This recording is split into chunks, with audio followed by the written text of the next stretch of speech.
कोई व्यक्ति यदि हम लोगों से पूछे क्या आप जिंदा हैं, तो क्या समझेंगे?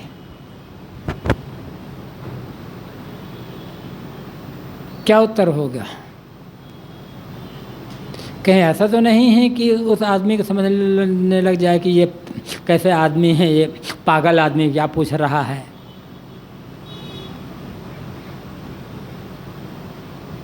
पहली बात है, उस आदमी को हम समझेंगे पागल, पागल ही सही, लेकिन वो पूछे कि क्या आप जीवित जिंदा हैं, तो क्या उत्तर देंगे?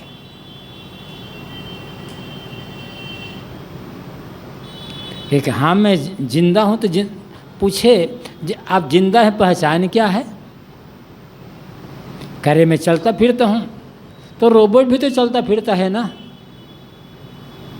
रोबोट को भी जिंदा कहोगे? कहो कि मैं काम धाम करता हूँ, तो काम तो मशीन भी करती है। आप कहेंगे कि मैं जिंदा हूँ, पहचान ये है कि मैं सांस ले रहा हूँ, लोहार की भांति भी सांस लेती है ना, तो ये तो पहचान नहीं हुई कि यदि हम सांस लेते हैं तो लोहार की भांति भी सांस लेती है, उसके जो होता है वो, उसको भी जिंदा कहना चाहिए। मशीन काम करती है, उसको भी जिंदा कहना चाहिए।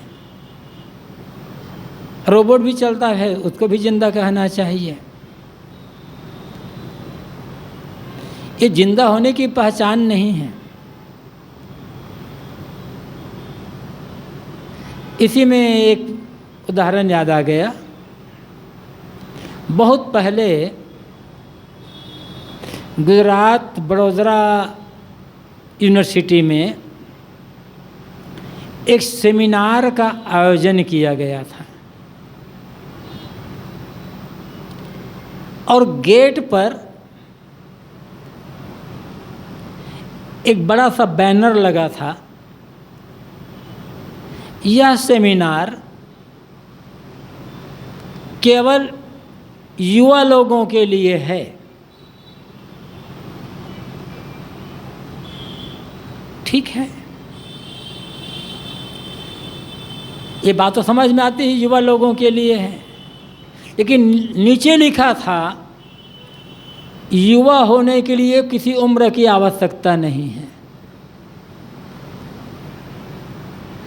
65, 70, 75, 80 साल का आदमी भी युवा हो सकता है, यदि उसकी सोच सही सलामत है, विचार करके किसी काम को करता है, विचार करके किसी बात को मानता है, तर्क है, बुद्धि उसके पास है, तर्क बुद्धि का उपयोग करता है, परंपरा के पीछे चल करके हर जायज़ नाजायज़ चीज़ को वो सही ठहराता नहीं है, अंधानुकरण नहीं करता हुआ, बात बात में बेशास्त्र की दुहाई नहीं देता, तो 75, 80, 90 साल का व्यक्ति भी युवा है, तार्किक विचार उसके पास है। और 25, 30 साल का ही व्यक्ति है, हर बात में रूढ़िवाद, हर बात में रूढ़िवाद, पहले ऐसा था, पहले वैसा था, पहले ऐसा था, ये तो सब शास्त्र में लिखा हुआ है, सब लोग मानते हैं। तुम्हारी अपने सोच को तुमने गुलाम बना रख दिया है। कहाँ युवा हो? शरीर युवा है ना, सोच, मन तो युवा नहीं है। मैं ये नहीं कहता कि हर बात पर इनकार कर दिया जाए, हर बात पर कुतर्क किया जाए, लेकिन क्या कौन बात सही है या गलत है, इस पर विचार तो किया जा सकता है। और यदि कह दिया भाई ये तो धर्म की बात है, भगवान की बात है, तुमने मानोगे नास्तिक हो जाओगे, ये बूढ़े लोगों की पहचान है। अपने विचारों के प्रतिकूल, अपनी मान्यता के प्रतिकूल किसी को न पा करके उसे नास्तिक कह देना, नापाक काफर कह देना, धर्मद्रोही या ईश्वरद्रोही कह देना, ये बूढ़े लोगों की पहचान है, क्योंकि सोच गिरवी रख चुका है। तो युवा होने का मतलब शरीर से युवा होना नहीं है, मन से युवा होना है, विचार से। जिस आदमी के विचार ताज़ा हैं वो युवा है। ऐसे ही जिंदा की पहचान क्या है? कहा यह भी गया है, जिंदगी जिंदा दिली का नाम है, मुर्दा दिल क्या खाक जिया करते हैं।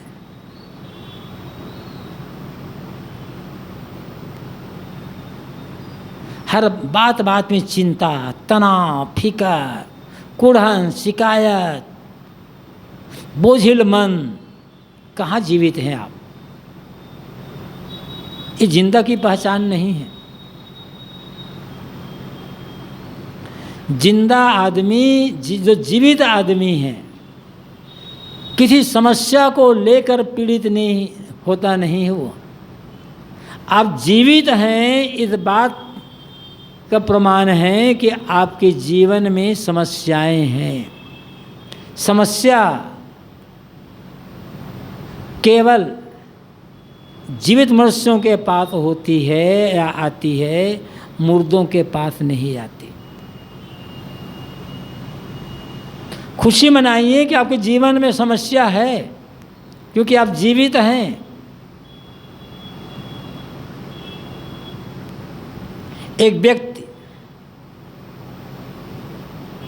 हमेशा चिंतित रहा करता है, शिकायत करता था, ये समस्या है, वो समस्या है, ये समस्या है, जो आए उसके पास शिकायत। इतनी समस्याएं हैं कि जीना मुश्किल हो रहा है, पता नहीं क्या क्या शिकायत। घर वाले समझाते थे, अरे समस्या तो आएगी, काम करते चलो, धैर्य रखो।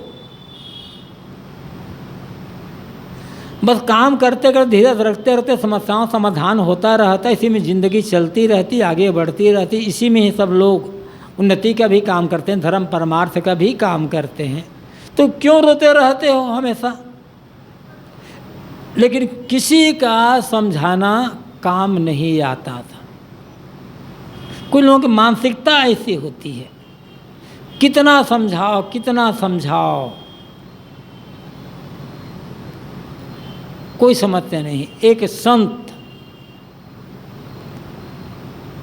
60-65 साल पहले की बात होगी, एक संत बड़े हठी, जो ठान लिए वो ठान लिए। कई बार उनके हट के कारण से उनके गुरु परेशान हो जाते थे, समाज के लोग परेशान हो जाते थे, काम बिगड़ जाता था। अब बुजुर्ग थे। एक बार उनके गुरु ने उन्हें अपने पास बुलाया और बुलाकर रात भर उन्हें समझाया। 10 बजे से समझाते समझाते सुबह के 5 बज गए, समझाते समझाते। फिर पूछे, बात समझ में आई ना? कि नहीं गुरुदेव जी, समझ में कुछ नहीं आई। ऐसे भी ठीक है। तो वो भी उसको समझाया करते थे घर वाले, लेकिन समझता नहीं था। हमेशा रोना, ये शिकायत, वो शिकायत, वो शिकायत। उसका एक मित्र थोड़ा दूर रहता था। 3-4 सालों के पश्चात आया, मिला। फिर वहाँ उस मित्र से पूछा कि भी क्या हाल चाल। उसे शिकायत, ये समस्या है, वो समस्या, ये काम बिगड़ गया, वो काम बिगड़ गया, ऐसा हो गया, वैसा हो गया। फिर उसने भी समझाया, लेकिन उसके बाद भी समझ में ना आए। घर वालों ने कहा भैया हम समझाते ना। एक आगे उसके मित्र ने कहा, ए सुनो सुनो, मुझे एक बात याद आ गई, क्या मैं एक जगह गया था, हजारों की आबादी है, हजारों की आबादी है वहाँ पर, और मैंने देखा वहाँ किसी के जीवन में कोई समस्या नहीं है, ना कोई चिंता है, ना कोई भय है, ना कोई समस्या है। सभी लोग बड़े समस्या से मुक्त हैं और हजारों की आबादी है। उस व्यक्ति ने कहा, और जो वहाँ चला जाता है सारी समस्याओं से मुक्त हो जाता है वहाँ पर। तो उस व्यक्ति ने कहा, मुझे जल्दी से जल्दी उस जगह का नाम बताइए कि वो जगह है मरघट। हजारों लोग बसे हैं, कोई समस्या नहीं उनके जीवन में। आप भी चाहते हो कि ऐसे है कि हम भी ऐसे हो बन जाए, समस्या नाम की चीज़ नहीं। आने वाले है वो दिन, घबराओ मत, सबके जीवन में आना है। लेकिन ये कोई समस्या, ये कोई मतलब तो नहीं हुआ ना। जीवित रहने का अर्थ क्या है? हर हाल में खुशहाल रहना, दुखी ना होना, परेशान ना होना, और सचमुच में दुख अपना बनाया है। जीवन में सब कुछ हमारी इच्छाओं के अनुसार नहीं होता। हम जो चाहें सब कुछ वैसे के वैसे होता चला जाए। किसके जीवन में ऐसा हुआ है?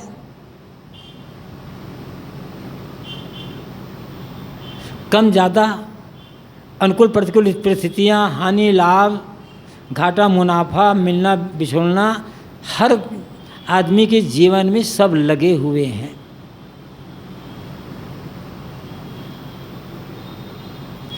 जो हो रहा है उसको स्वीकार करना होगा। हाँ, जिसे बदल सकते हैं बदलिए। मैं ये नहीं कहता कि निष्क्रिय होकर के बैठ जाएं।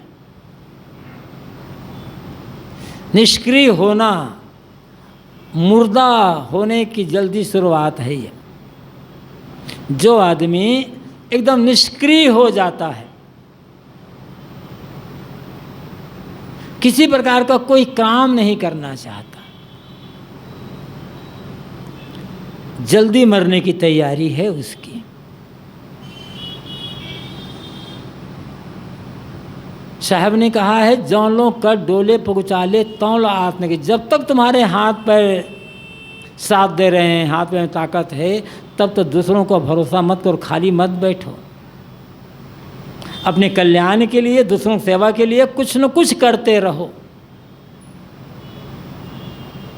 शरीर भी ठीक रहेगा, मन भी ठीक रहेगा, दूसरों की सेवा भी होगी, उन्हें भी प्रसन्नता मिलेगी।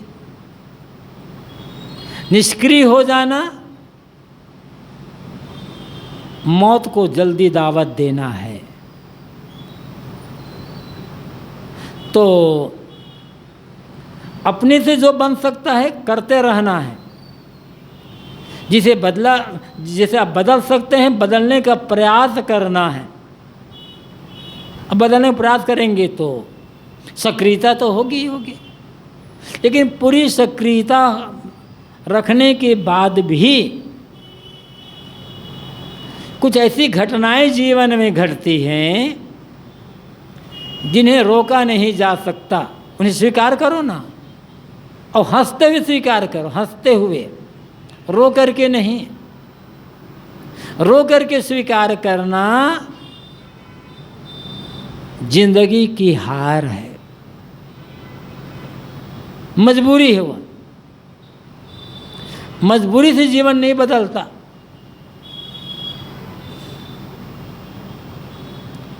स्वीकार ही करना है, हंसते हंसते स्वीकार करो और उसमें भी खुश रहो।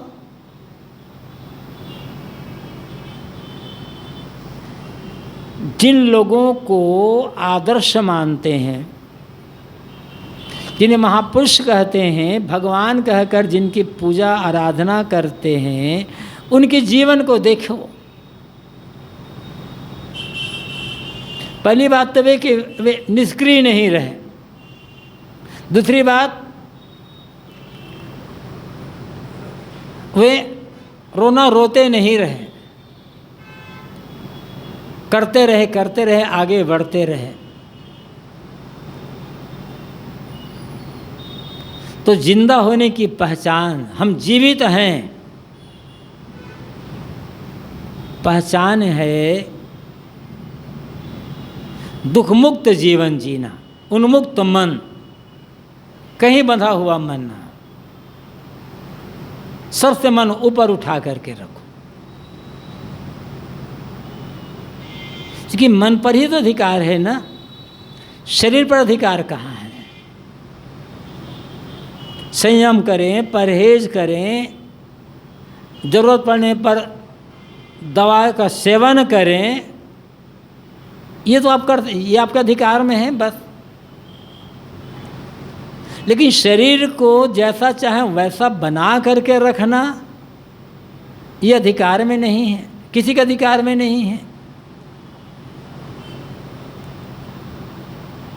शरीर के लिए चिंता नहीं करना है, शरीर के लिए काम करना, व्यवस्था करना। व्यवस्था क्या करोगे? समय से भोजन, समय से सोना जागना, समय से काम धाम, परहेज, संयम, ये शरीर के लिए करना है।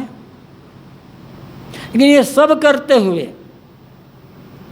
मन सबसे ऊपर, उन्मुक्त मन, कहीं किसी भी वस्तु में, किसी घटना में, किसी व्यक्ति विशेष में मन को इतना न बांध करके रखें कि हरदम वही दिमाग पर सवार रहे, उसी की सोच में, उसी चिंतन में मन डूबा रहे।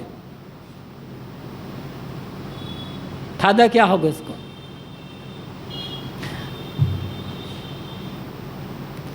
यदि चाहते हैं कि कोई एक चीज मन में बनी रहे और जिसके बने रहने पर कोई दुख ना हो, कोई पीड़ा ना हो, तो वह है ज्ञान, विवेक, विचार का चिंतन। फिर करो,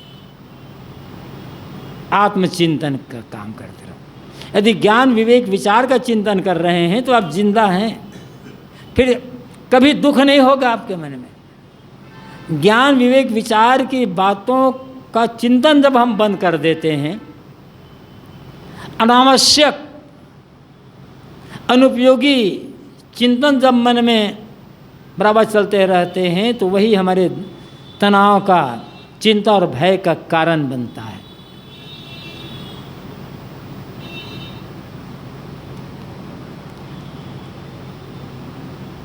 जो लोग ऐसा काम कर रहे हैं, जो काम स्वयं अपने लिए, दूसरों के लिए, समाज के लिए हितकर नहीं है, और ऐसे काम में जो लोग रात दिन लगे हुए हैं, वे जीते हुए भी मरे हुए हैं। कुछ लोग ऐसे होते हैं जो मर करके भी जीवित होते हैं, और कुछ लोग ऐसे होते हैं जीवित होकर के भी मरे होते हैं। अनेक जो महापुरुष, मैंने कहा बीच में, जिन्हें भगवान, महापुरुष और पता नहीं क्या क्या कहते हैं, उनका शरीर नहीं है लेकिन आज भी जीवित हैं। वो लाखों लाखों लोगों के दिल में निवास कर रहे हैं वो। और कुछ ऐसे भी लोग हैं जिन्हें उनके घर वाले ही पसंद नहीं करते, तो उन्हें क्या कहोगे? क्या सचमुच में जीवित हैं? जो घर, अपने घर वालों की नज़र से उतर चुके हैं, घर वाले भी जिसका ध्यान रखना, जिसकी परवाह करना छोड़ दिए हैं, वो तो जीते हुए भी मुर्दा के समान है ना।